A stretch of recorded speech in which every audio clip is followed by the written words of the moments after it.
Hello, and welcome to the Feeling Good podcast, where you can learn powerful techniques to change the way you feel. I am your host, Dr. Rhonda Borowski, and joining me here in the Murrieta studio is Dr. David Burns. Dr. Burns is a pioneer in the development of cognitive behavioral therapy and the creator of the new team therapy. He is the author of Feeling Good, which has sold over 5 million copies in the United States and has been translated into over 30 languages. His latest book, Feeling Great, contains powerful new techniques that make rapid recovery possible for many people struggling with depression and anxiety. Dr. Burns is currently an emeritus adjunct professor of clinical psychiatry at Stanford University School of Medicine.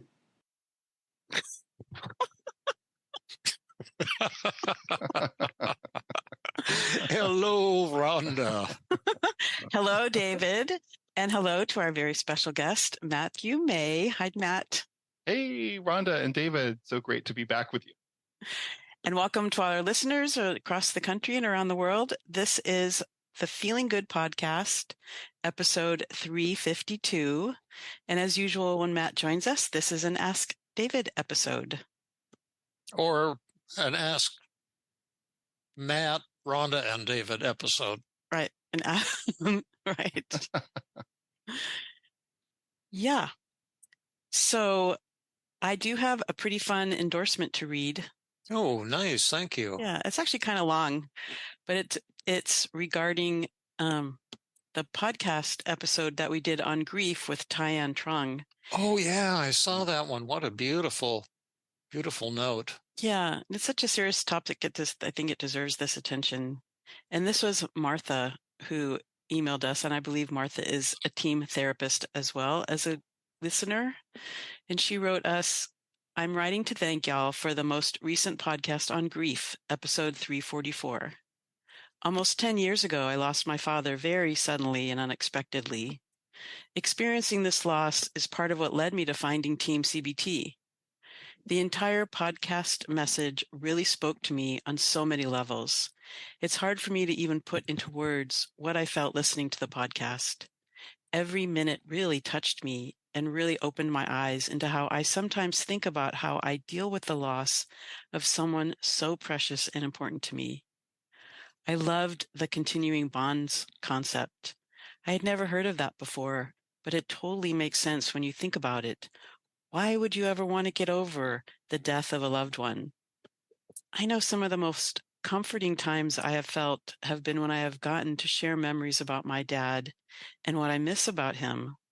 And it makes me feel closer to people when they take the time to listen to my memories, or when I can hear from others about a memory about someone that they have lost, whom they've loved. I could say so much more about the thoughts that this podcast brought on, but the bottom line is, I really want to thank you for this episode. It is a difficult subject that, as mentioned in the podcast, makes people feel really uncomfortable to bring up. So thank you, Tyann, David, and Rhonda, for talking so openly about grief. I look forward to tuning in to many more episodes. Martha. That's such a beautiful and awesome note. And if some of our listeners want to tune into that podcast, what number is it? You can go to my website, and there's a list. There's a tab, podcast tab, and you can find the list of all the short list. It's not a short list, but it's a long list of all the podcasts and the links. And what one was that? If someone's struggling with grief and wasn't aware of it. That was episode 344. Okay.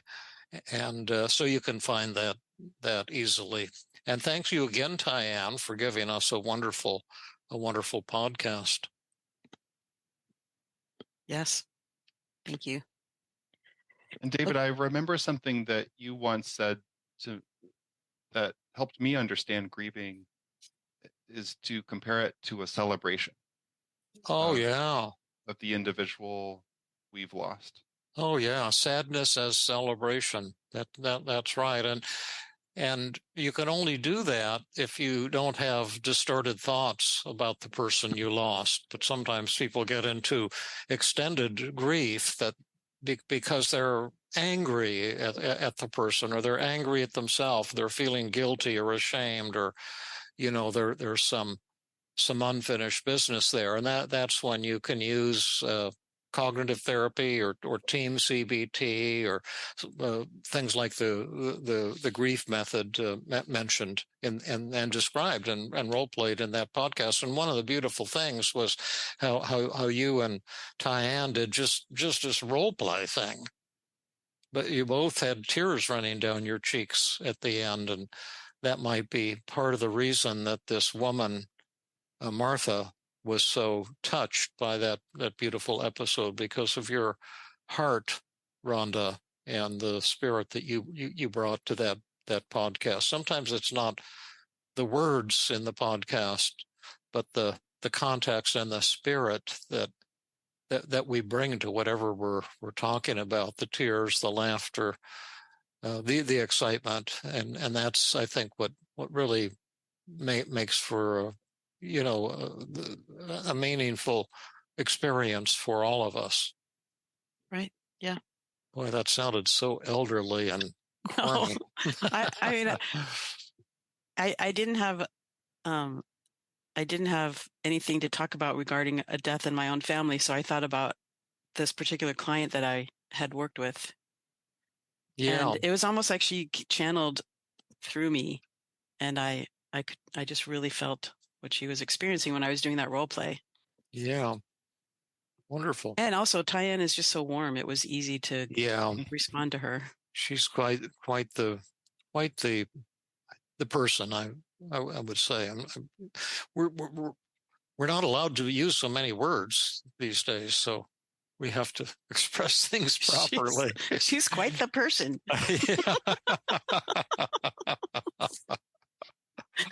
But she is. She's awesome as a therapist, as a teacher, and very cool. And I have a little person with me right here, Sweetie Pie, who I'm petting, and we're withdrawing her from her addiction now. She got addicted to cat candy. Because there's probably a dealer in her family that was continuing to give it to her. Yeah, that's right. Two of them. And, but she's taking it very graciously. She just got a little too heavy, and we had to tell her that, I can only give her 2 pieces of cat candy per day, but I still love her. And she seems to be adapting very well. But we had to be careful, because I think she took the cat candy as a sign of love, along with Petsy's, which she takes as a sign of love, and so we had to make sure she didn't feel rejected. She may be grieving as well. Yeah. And she got real aggressive, like she was swatting us with her claws. And when we got her, she was so timid and unassertive. And we loved it when she was getting assertive, but when she starts making you bleed and stuff, we had to have a little gentle talk with her, and she understood. Well, when people go through detox, they do get a little aggressive. So you were detoxing her. By the way, I just had a thought about cats, because, and I have to tell you, Matt, and you, Rhonda, we're incorporating AI into our app. Ooh, that's exciting. Yeah, you told me. Yeah, that's right. And I'd always had, Matt, the idea that I could somehow develop an electronic version of myself. I remember, yeah. And we actually did it yesterday. I saw it for the first time. Amazing. Yeah, and you can't tell, it's not any different from me working with a live patient. Oh my gosh. The voice is the same? That's stunning. Yeah, well, it could have my voice and face if we want to add it. We're just doing it with words right now on the screen, but it's the Matt. You were the student I always dreamed about, but even you were hard to teach at times. Just like stubborn. all of us. Yeah. There were stubborn. things that, like motivational things and resistance, like everyone, you were slow to catch up on, to catch on to. I'm still not Matt, sure you were so slow. Yeah. Right. Well, everyone has slow areas, things that are hard, but the AI is just totally, it's the student I've always dreamed of, and we've been able to shape it into almost an exact clone of myself in about a week and a half. Yeah. So I think it's going to be a world changer. I really do. It's amazing. So the AI doesn't talk back to you or argue with you or tell you you're wrong or try to convince you another way? Yeah, it's not a member of any other so-called school of therapy. Like it doesn't have ACT getting in its way, or DBT, or meditation addiction, or any of that stuff. Meditation addiction. But is it good at eating pizza? That was the main thing we did together. Yeah, that's right. But we had some sushi one night. Yeah, can it drive you? Okay, exactly.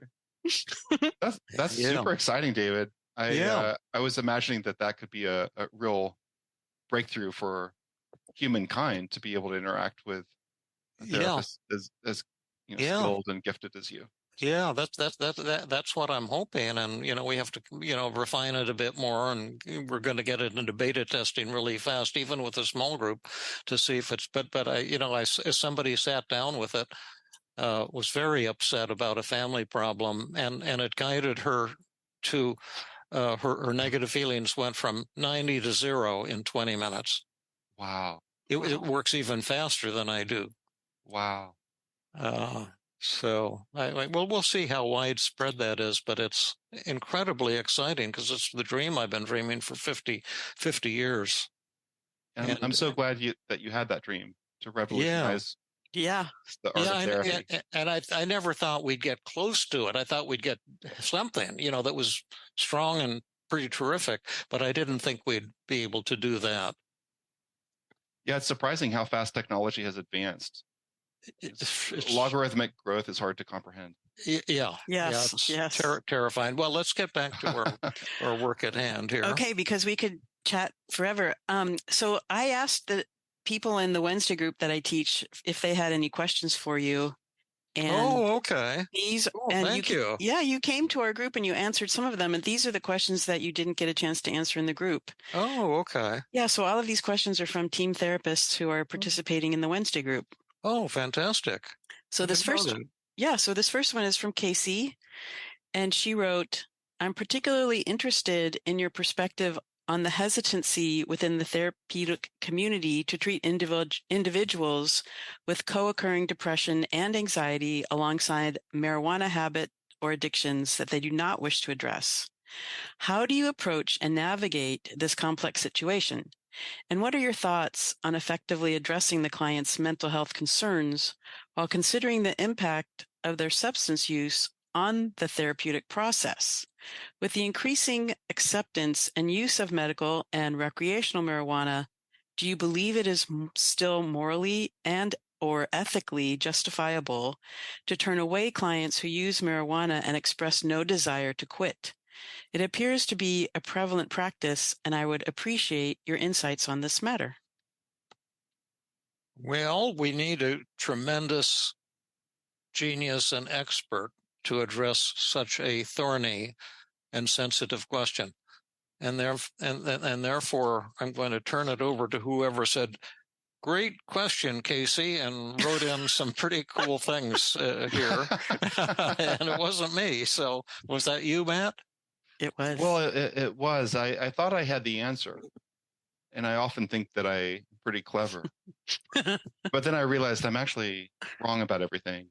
And so I'd rather turn it over to the even more knowledgeable Rhonda Borofsky to answer the question. You guys are so funny and modest, since you're both two of the most brilliant geniuses in the galaxy right now. Well, I kind of think that I'll take a shot at it, being completely comfortable being wrong in your company as well. Doesn't it depend on how much marijuana is being used? Like, I have a client who says that she cannot go to sleep unless she takes just a tiny little bit of marijuana, and she does it every night. It's only a tiny little bit, and it helps her sleep, and she feels like it also helps her just feel more comfortable in the world. And it doesn't really impact her day-to-day functioning. Yet at a previous time in her life, she smoked marijuana so much that she could not really function and keep up with, her work. And so then there was a problem and it did impact her mood. So that's, one person has two different experiences with marijuana, and I imagine you can expand that to other people in other situations. Sure. What do you think? Maybe that's not relevant to this, but what do you guys think? Yeah, I like what you're saying there, that some information would be important, like how often and how much. There's probably some amount of marijuana that someone could use that would inhibit learning and benefiting from therapy. And then especially if the usage is specifically designed around a negative thought, like I can't go to sleep unless I use marijuana. If that was the thought that they wanted help with, if they wanted to, be able to feel confident and secure going to sleep without marijuana, the only way to experience that would be to not use the marijuana, Mm-hmm. to try some other methodology to achieve a state of, comfort and safety and sleepiness and going to sleep without it.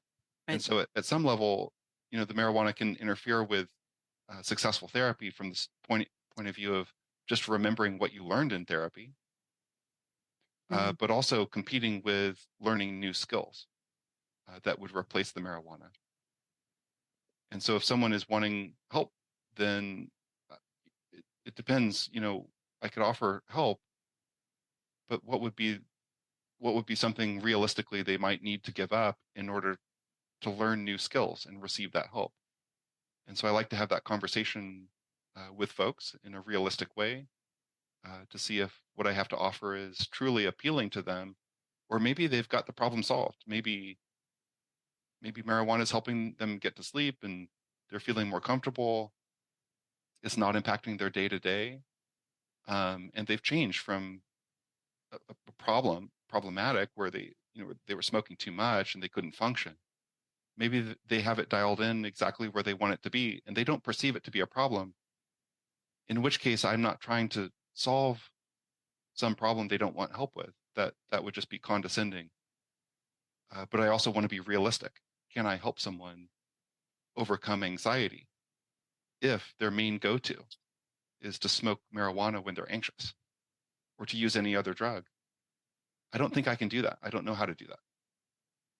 It sounds like thoughtful and balanced, and I think in general what maybe both of you are saying is these decisions have to be individualized. I don't know if patterns or formulas. There are some times when you just have to make absolute rules about things, but I think usually you have to kind of see what's going on and see what would make sense and consult with a colleague if you're unsure. That's what I've done on a lot of occasions, and then suddenly the two of us together came up with a sensible plan. I do want to mention that one of the toughest things to withdraw from is benzodiazepines like Xanax and Klonopin and Ativan, and those are very, very seductive drugs because they work beautifully. They put you to sleep.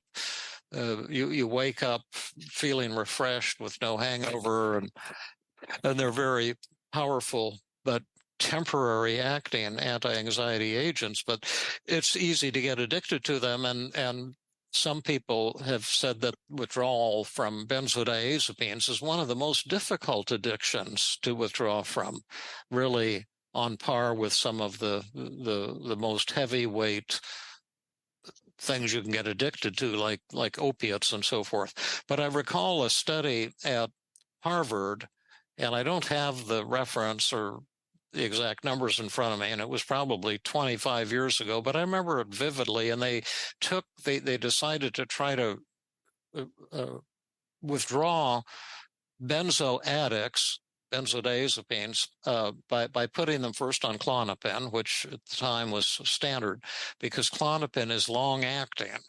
and goes out of your blood more slowly than Xanax that goes into your blood and then right out of your blood. So that's Xanax is more like a roller coaster ride, and Klonopin is smoother. So they took all these Xanax addicts and switched them to Klonopin, and then randomly assigned them to two groups. Just slow Klonopin withdrawal managed by a top Harvard psychopharmacologist, or slow Klonopin withdrawal plus, and I think it was group CBT, or it might have been individual CBT, but I'm pretty sure it was group CBT. And of course, these were all people who wanted to withdraw. So it's a slightly different situation from the one you folks are talking about. But interestingly, the data, as I recall, was very dramatic, and I don't know if it's been replicated, and I haven't kept up with that literature. But the group that just tried pure drug withdrawal, only 20% of them were able to withdraw from the Klonopin and get off of benzos, and the one that had CBT added to it, 80% of them did.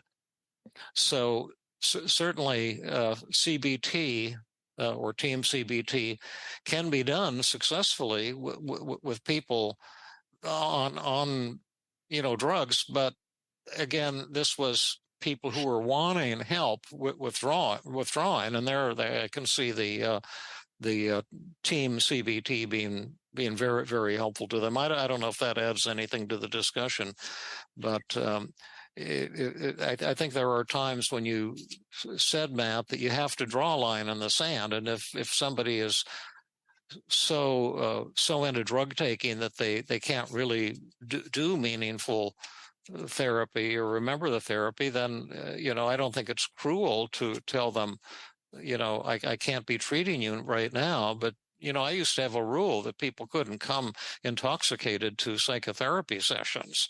Right. And they couldn't come to your session intoxicated. Yeah. And so sometimes you have to say, this is the way I've set up my practice, and there's a lot of other sources that you can go to for treatment or whatever, but you're drinking so much, or you're using so much drugs, and you don't seem to be focused on withdrawal. And given the way it's set up right now, I don't think my techniques would be helpful to you. But in the future, if things change for you, come on back, and I love you to death, and my door is always open to you. Yeah, one add on to what you're saying. I love everything that you're saying there, David. And I think I learned this from you, actually, that let's say you're doing optimal team CBT psychotherapy, but someone is continuing to use Xanax, and they're doing a daily mood log, and they're doing everything right, but they're also withdrawing from Xanax. They might still feel horrible, right, while doing the methodology correctly, and therefore not associate doing the therapy with feeling better. That's right. And so it would defeat the therapy to be on a drug that makes you feel terrible even while you're doing taking the right approach. Yeah. And when I was in private practice, I would not accept a patient who wants treatment for anxiety, or anything for that matter, who's taking benzodiazepines, because they actually make recovery, to be conservative, I would say difficult. To be honest, I would say impossible. It's not, in my experience, and I think in your experience, Matt, I love treating anxiety, and I don't find it that difficult to treat, because we have so many powerful, different tools to treat anxiety. But if someone's on Xanax, they won't be able to be cured of their anxiety. It's physiologically impossible, because they'll be going in and out of withdrawal all the time. And probably psychologically impossible. Yeah. Because taking the Xanax means that we're still running away from our fear. Yeah. And that's the thing that makes it impossible. Yeah, right. Exactly. Avoidance is the cause of anxiety.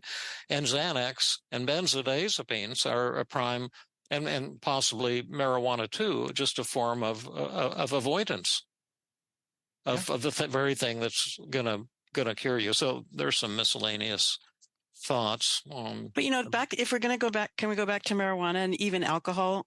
Like, as marijuana is becoming right now. It's a little too early in the evening. It's only 3:45 p.m. on a Friday. I know it's too early. It's not, but it is 5:00 somewhere. Yeah. Well, so as marijuana is becoming legal in more and more states, just recreational use of marijuana. Like, if somebody came to you and said, after work, I take a hit of marijuana, or I have a martini or a Manhattan or some other drink or a beer, but would you say, "Oh, I don't want you to do that while you're working with me"?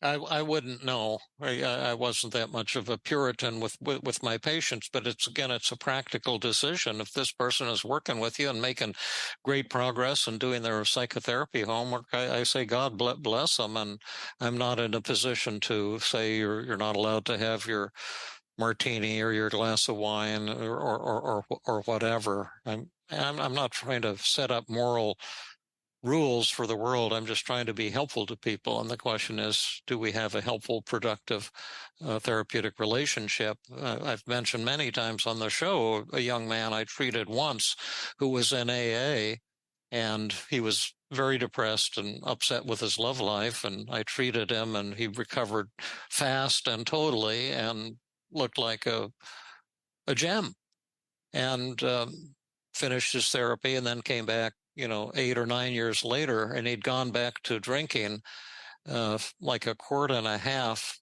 of vodka each day. Oh my God! And I had to tell him, I love you. I've so much enjoyed working with you. It's a joy to see you again. But unless you go back to AA and give up alcohol, my techniques just can't be helpful to you, and I can't ethically work with you. So you have a decision to make. And he decided to go with alcohol, and I never saw him again, and it was very sad. That is very sad. I wonder how long that lasted. I have no idea. But he was drinking to the extent that it looked pretty darn unstable. By the way, I referred someone to you, Matt, months ago, who wanted help for an extreme addiction to cocaine, and he also had an eating disorder, which you'll remember. Oh, yes. Yes. And you recommended him to get into a 6-month, kind of let's dry out facility. Yeah. And your note to him was so beautiful and awesome. Oh, boy, thank you. That was fantastic. And you were using positive reframing and stuff. And I have a good question on positive reframing with suicidal patients. We can add that to our list. I'd be eager to hear that. Yeah. Okay. But at any rate, he sent me an email not long ago saying how much he'd appreciated my empathy and how it was life-saving to him. I think he confused me with you, to tell you the truth, because you were the one that did it, because I saw what you wrote to him. But that was so tender and beautiful, and probably saved that man's life. Oh, thank you, David. Yeah, he he reached out to me and was very grateful for. Oh, you got it too. Yes. Yeah. Thank you. Let's go on to our next question. Mm-hmm. This is from one of our team therapists who works in the United Kingdom. Andy, yes, whom we love. And we love I love every one of these people who responds. The people in the Wednesday group, we've created a very warm family of learning together. Oh, that's neat. And by the way, if any of you listeners would like to join one of our 2 free training groups. Well, 3. Oh, listeners. Oh, yes, 3. Because Matt has a group too, but Matt's group is in person. Yeah. That's right. Yeah, we've got 3 unbelievably excellent team CBT training groups. You can get unlimited free training, and 2 more Stanford affiliated. That's Matt's Monday training group, and the one that I do with Rhonda and Jill on Tuesday at Stanford. And then Rhonda has equally, if not more fantastic Wednesday group with people from all over the world. So if you're a therapist, now there are requirements, and I'm going to put him, I've already put him in one of the show notes to an upcoming podcast. But if you want to come and join us and get free training, you get unlimited free therapy. It's a pretty good deal. It is a good deal. It's very vigorous, both of our groups. And I imagine yours is too, Matt, where, we require people to come 3 weeks out of, at least out of 4 3 weeks out of 4, and months that have 5 weeks, 4 weeks out of 5. And we have homework. They have to practice what we teach them. It's not a drop-in group. It's a pretty strong commitment. But anyway, we welcome everyone. Is that the same too? Yeah. I think that's I'm co-teaching with Dr. Jacob Towery, and he's especially good at holding people's feet to the fire. He is. Of what's required. Yeah. Can you imagine that? You folks, if you want it, if you're a therapist in Brazil, you can go to Matt's Monday group, I would think, and you'll have. No, you can't, because it's in person. Well, you can fly up from Brazil. A lot of people. It's a quick shot. Okay. Well, sure. So let's say, but from Brazil, California. That's that's another. That's near easier. Oakland. Yeah. Near Oakland. Yeah. That's a short drive. Then have 2 of the greatest psychotherapy teachers in the world. True. But if you're in the Bay Area, that's an in-person, or go to the virtual groups. David's and Rhonda's on Tuesdays and Wednesdays. Yeah, anyway, and I have a really fantastic co-teacher too, Richard Lamb, who's also excellent at keeping people accountable. Oh yeah, Richard is. Oh man, he is a gem. So just email us if you want to hook up with us. Yeah. All right. So here's Andy's question. It's about anger and how do you help clients control their anger? And he wrote, I was going to mention anger to you as a good topic to cover in a podcast because it is the one emotion that has not particularly been dealt with in the podcast very often. This is ironic since anger is apparently the one emotion we don't acknowledge. I did a search and there were only 2 podcasts that touched on anger, and neither covered how someone could learn to control their anger. I've had several clients who talk about how they snap at their children or their partners and want to learn to deal with it. Does it work to use a daily mood log in these cases, as the emotions are more like explosive reactions, or maybe less easy to defeat with distortion-free positive thoughts? Thanks, Andy. And then who wrote this answer here? Matt. Thanks, Andy. I can help people overcome anger, but they probably don't want the type of help I can offer. That's a Matt. That's my quote. Yeah. Well, why don't you kick off with that? Because that sounds pretty intriguing. Well, anger feels great. I love getting angry. It's a pleasure to alleviate myself of any blame and to place it firmly on someone else's shoulders. It feels very righteous and powerful, and like I'm sticking up for myself and protecting myself. Right. And usually people like that and don't want to let go of their anger and wouldn't want the solution. Yep. That's right. Okay, but on the other hand, what if they do want this? What if they come to you and say, I'm ashamed that I'm so angry. I don't want to snap at my children. My children feel distant from me because I'm yelling at them all the time, and I want to learn how to manage my anger in a more healthy way. Can you help me with that? Well, first I deal with the shame. I wouldn't imagine that you could be less angry with someone else than you are with you. That's right. Yeah. Or it might be and then we'll do some positive reframing and make you proud of your anger, not ashamed of your anger. That's a paradox. People say, oh, that wouldn't help. But as the Buddha so often said, you don't know what you're talking about, mister. Yeah, I like that idea, David. Yeah, I had a guy. You say, how can you learn to control the anger? I remind my patients that I've never once tried to teach anyone how to control their anger. It's a huge mistake, and I would never do that. I was running a group at Stanford and an inpatient hospital group, and they had brought this guy in who had gotten angry. Just to protect his identity, he'd been a wrestler in college, but he was very irritated with the customers that came into where he worked, who were making unreasonable demands. And finally, he just cracked and picked up a customer and threw him against the wall.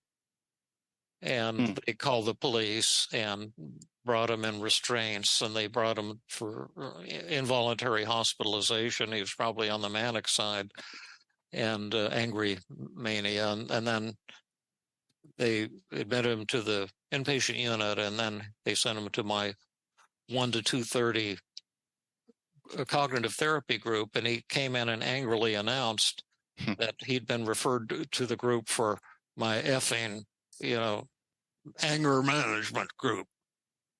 And, he was all ready to fight. And I said, I don't do anger management. It sounds stupid.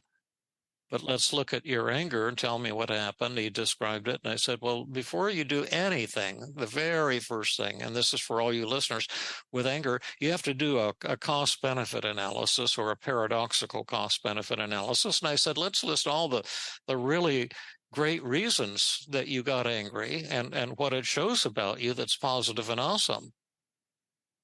And he was taken aback by that, but he got into the flow of it. We came up with a list of about 15 things that were wonderful about his anger. Like, it shows that he has the courage of his convictions. He's not a wimp. He takes action. He's very clear about how he feels. He doesn't like people who whine and complain and take advantage and on and on and on. And at the beginning of the group, his anger was 100, and then all of a sudden it was 1:30, and it was time to end the group. And we didn't go to the disadvantages of the anger, just listed all the benefits and all the wonderful things of his anger, and then said, I just said to him, given all these positives, I don't see why you should try to control your anger or manage your anger or give up your anger. I think you should hang on to it. He says, I feel exactly the same way. And I said, great. Now, before we go, just fill out the end of session mood ratings. And he recorded his anger as 0. He says, I don't know what just happened. My anger just disappeared. And I think that's the very first thing you've always got to do to get an agenda with someone, is show them all the positives about their anger, and it paradoxically nearly always, in my experience, always seems to melt it away. That's a beautiful story, David. Yeah, I love that story. I'll also mention one other thing. In our app, we measure 7 negative feelings on a 0 to 100 scale repeatedly through the app, and throughout from the start to the end of the app. And I didn't anticipate it would have any effect on anger, thinking it might help with feeling down or depressed or anxious or inadequate, things like that. But surprisingly, the anger was one of the emotions that went down as much as any, if not more than most other emotions. And since the app is focused primarily on self-critical thoughts that trigger feelings of depression and inadequacy, I just didn't think that was going to happen, but it did, and it's happened in every single beta test. So that might also be a resource to help you with your angry patients, and have them get into a beta test of the Feeling Good app. We hope to make it commercially available maybe this summer, as soon as we can legally and practically do that. Well, you talked about the daily mood log too as a part of anger. And I remember when you guys did the work with me on that thought I have, I don't matter. Yeah. I think I told you that every time I've gotten mad at Michael has been based on something has gone on, and I feel like I don't matter, and I get really angry. Oh, yeah. And working through that with you on the daily mood log has, I'm not going to say completely, but reduced my angry reactions about 99%. Yeah, that's great. I love hearing that. And one of the mechanisms of anger is, some of us, not myself, which is a damn good thing, but some of us are prone to narcissistic tendencies. And one of the tendencies of narcissists is they can't stand being criticized, and they protect themselves from the hurt of the criticism by getting angry. And so that is another mechanism that you can work with angry individuals. But you've got to have a damn good relationship with the patient, because that involves trust. For the angry person has to kind of admire you and feel like you admire them, and then that can give you the leverage to do some pretty darn good work. One other thing is that I've never and would never ask a patient to get rid of their anger. I think anger is a totally healthy and appropriate feeling that shows a lot of beautiful things about a person. And we do that in the positive reframing step, which is a hugely powerful tool with angry individuals or with anyone.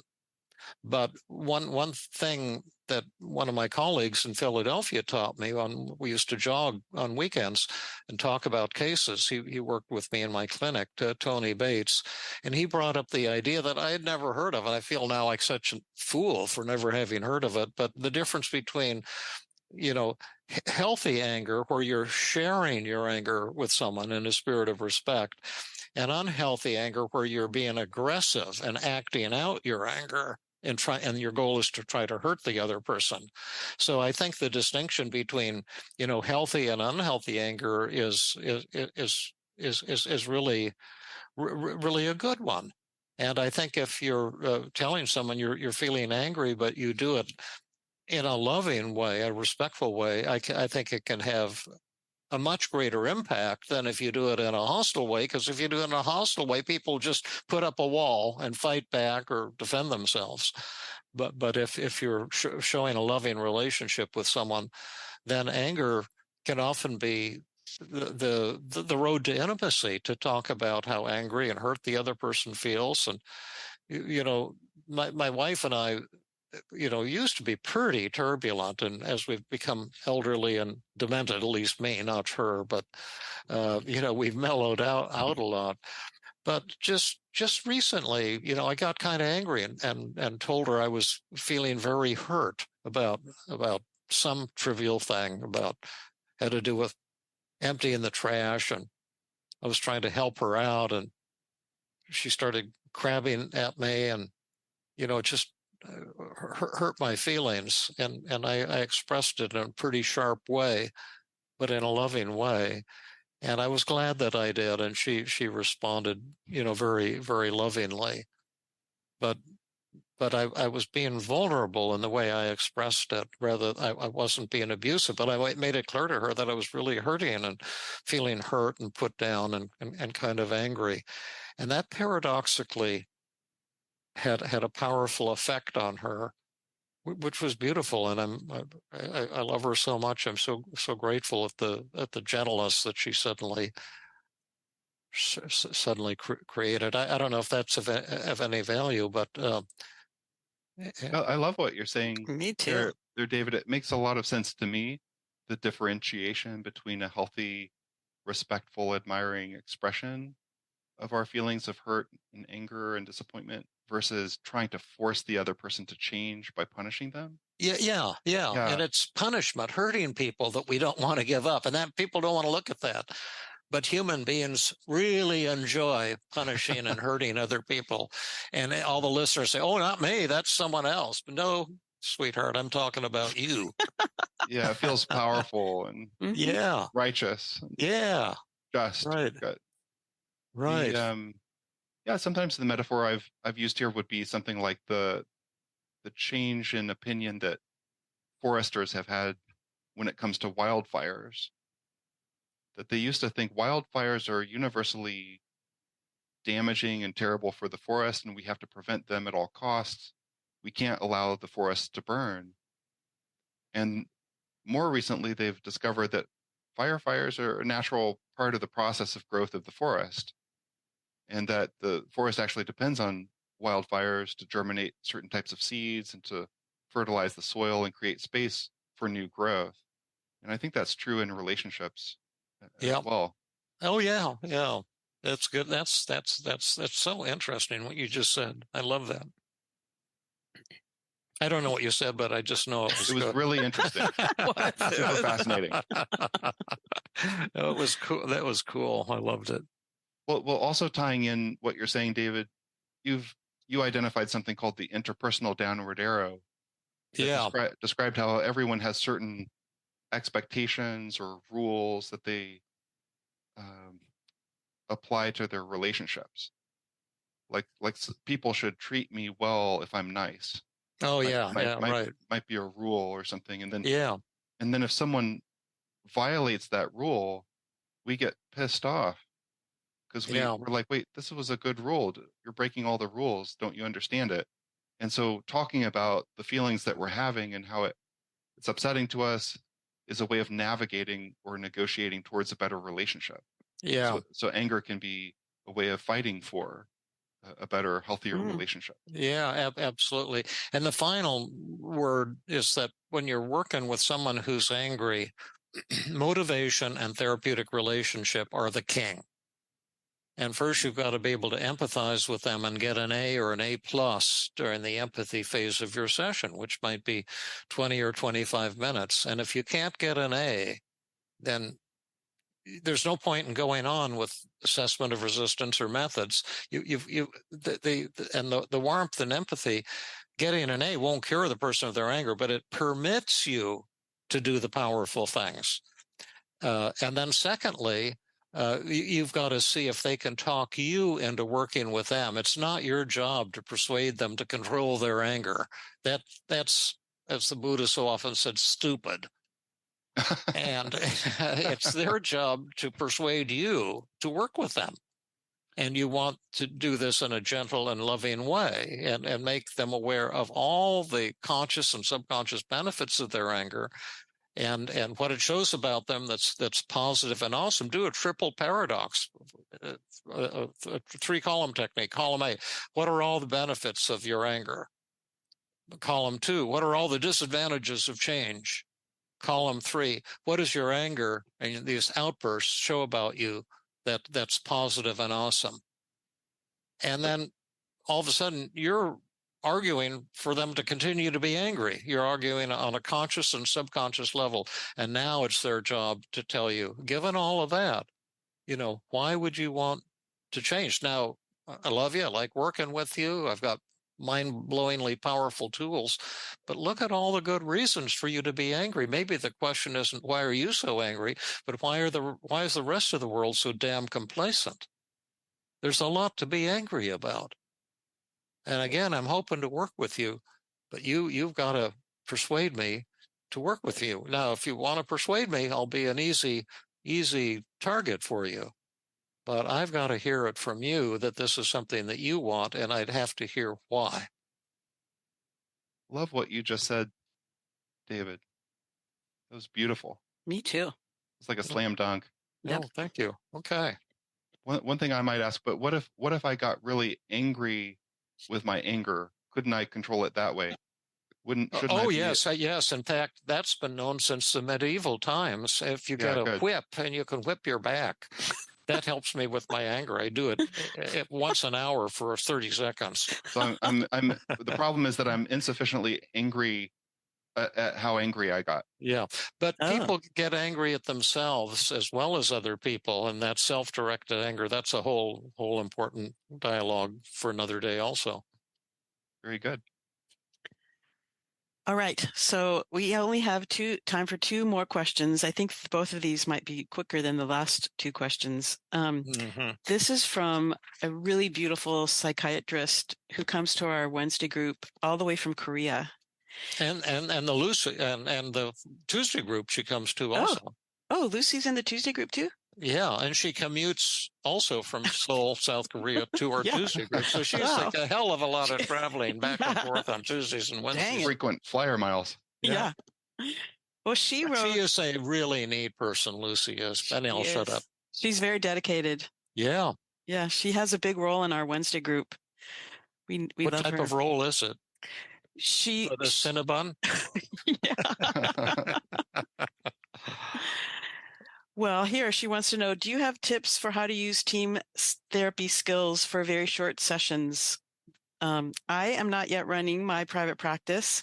I am employed in another person's private clinic as a psychiatrist, and I usually prescribe medication, and the time per patient I'm allotted is at the most 20 minutes.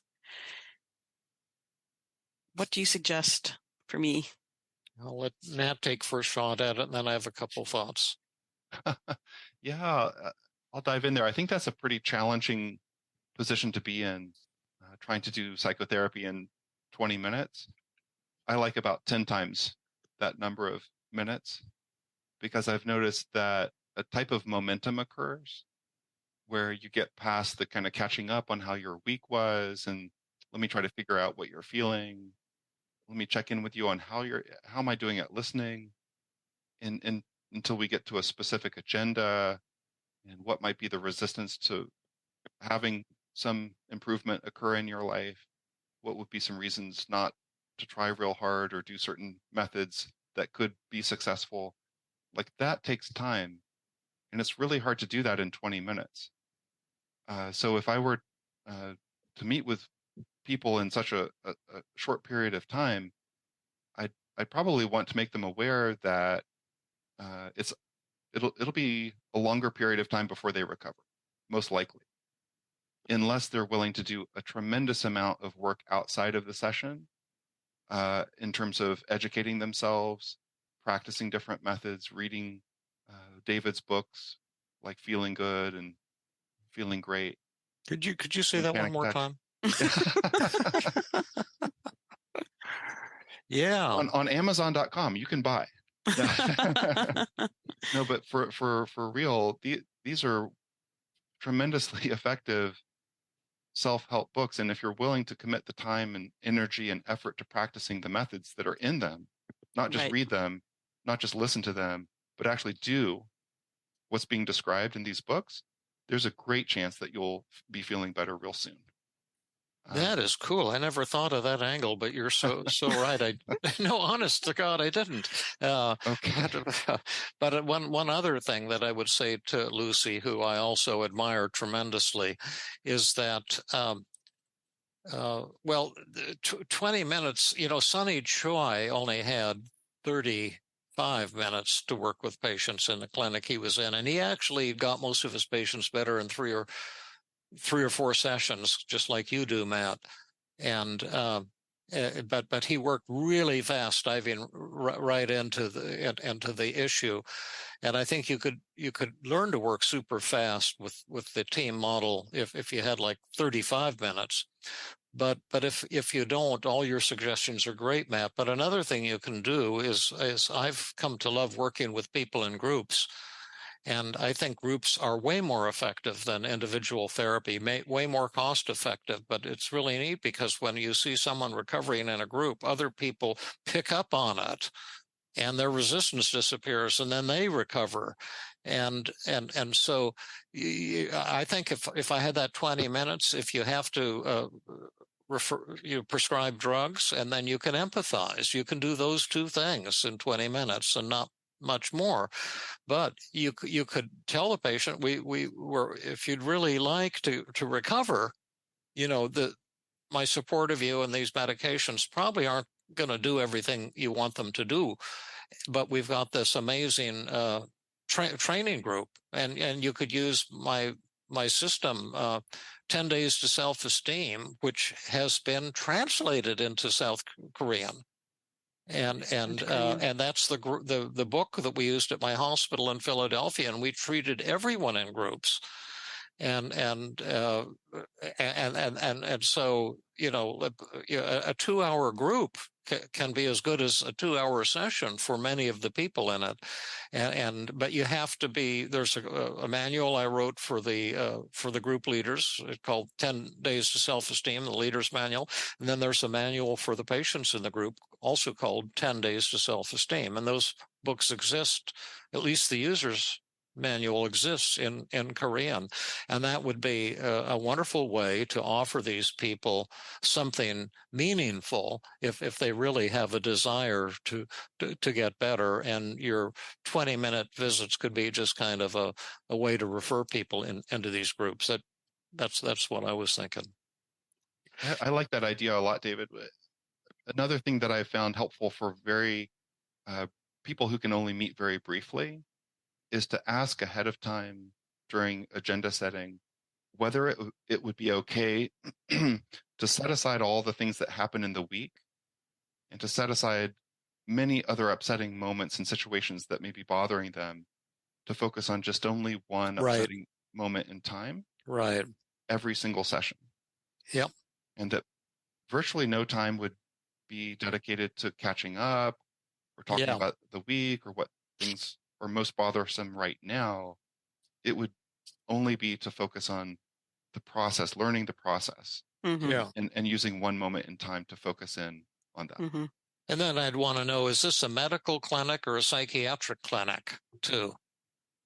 And if it's a psychiatric clinic, why is this abnormal time imposed on the treatment? It's like saying you have to do open heart surgery 20 minutes a week. Well, okay, we'll do that. The first week we'll cut your chest open, give you a towel to hold on it until you come in the next week, and then I'll cut a little deeper. And, it doesn't make sense to me. It's like a travesty. If it's, on the other hand, if it's a medical clinic and you have 20 minutes to work with the person, I would be asking them to identify a problem in their life because they probably have pain that's not caused by anything organic, and simply redirecting them to focus on the problem in their life. Maybe they're lonely because the kids went off to college. Maybe there's a marital problem. Things of that nature can be done very well in 20 minutes, and you'll see about a 50% recovery rate in patients with chronic pain that medical tests have not been able to diagnose. So, fantastic answer too. Yeah, I want to add one more thing, Matt. I'm kind of building on what you said, and it is like asking for open heart surgery. And I kind of wonder if Lucy's seeing these people monthly or weekly. I think tell me if I'm wrong, but if she's seeing people for meds, maybe she's only seeing them every 3 months or so. Yeah. Which makes it even more challenging because I would like spend a couple of, if it's weekly and you only have 20 minutes, spend a couple of sessions building, therapeutic empathy and getting an A. And then, like you said, Matt, asking them, well, once you get an A for empathy, next week come in with a specific problem that you want to work on, a specific moment in time. And, let's not spend any time catching up, and let's just really dive in and start filling out the daily mood log.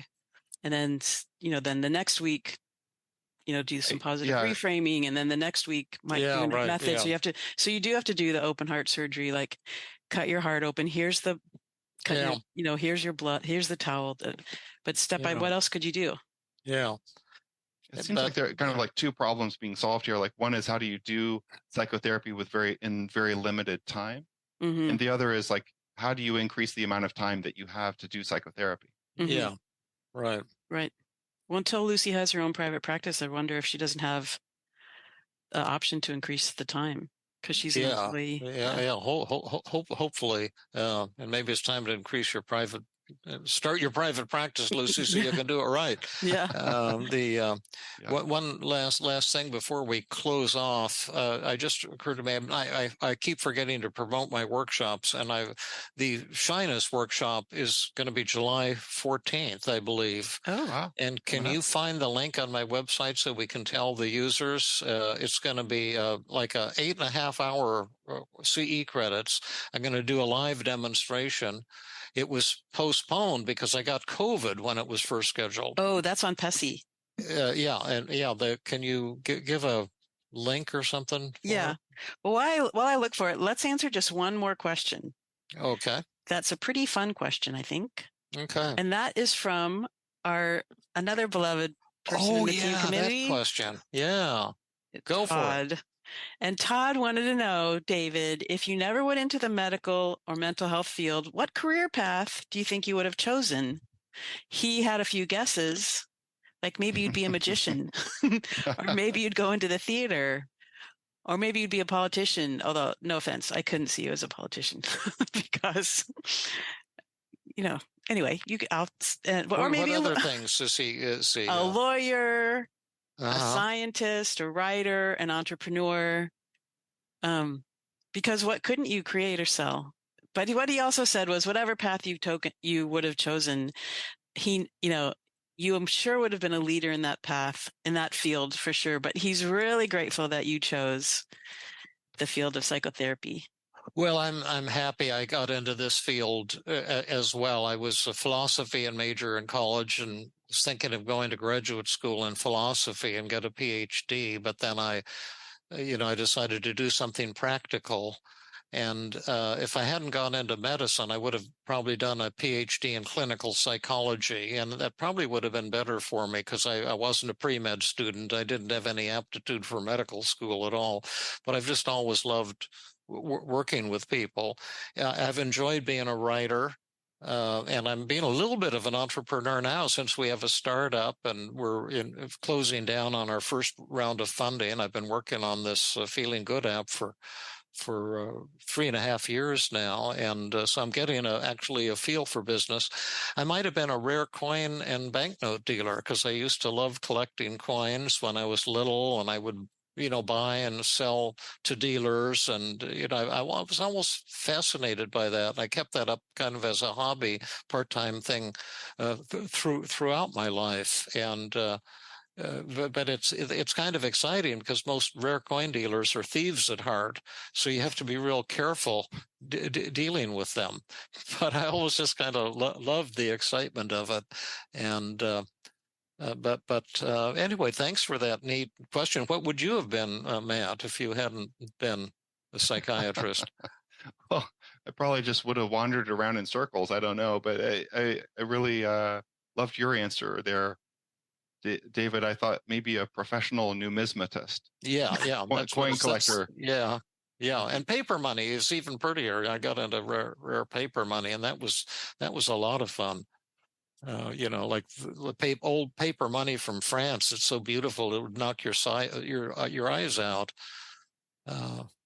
There's just the art on it. It's just fantastic. Thank you for sending me occasional eye candy on gems and gold nuggets and things like that. That was my first love, is searching for.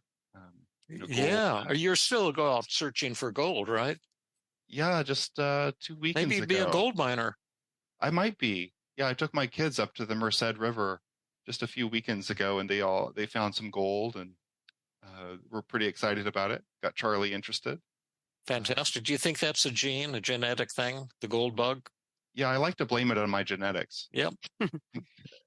Okay.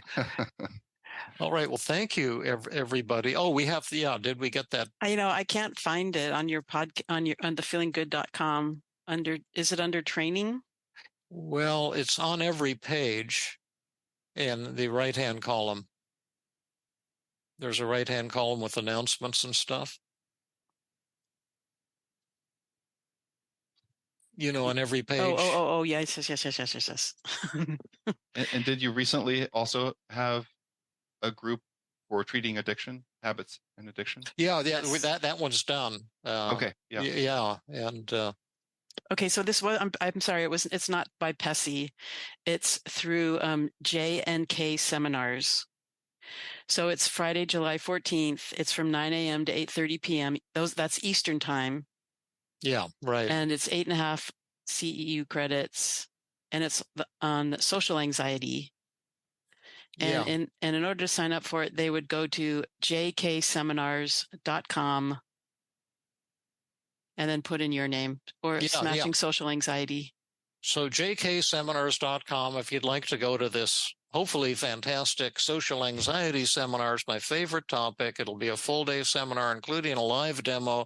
You'll learn tons of techniques for treating your patients and yourself. Mm-hmm. Because most shrinks have social anxiety.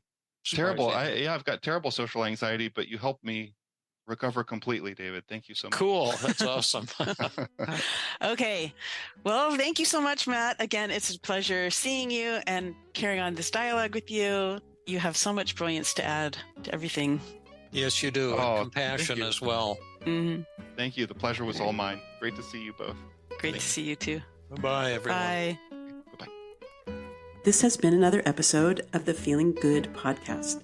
For more information, visit Dr. Burns' website at feelinggood.com, where you will find the show notes under the podcast page. You will also find archives of previous episodes and many resources for therapists and non-therapists. We welcome your comments and questions. If you want to support the show, please share the podcast with people who might benefit from it. You could also go to iTunes and leave a 5-star rating. I am your host, Rhonda Borowski, the director of the Feeling Great Therapy Center. We hope you enjoyed this episode. I invite you to join us next time for another episode of the Feeling Good podcast.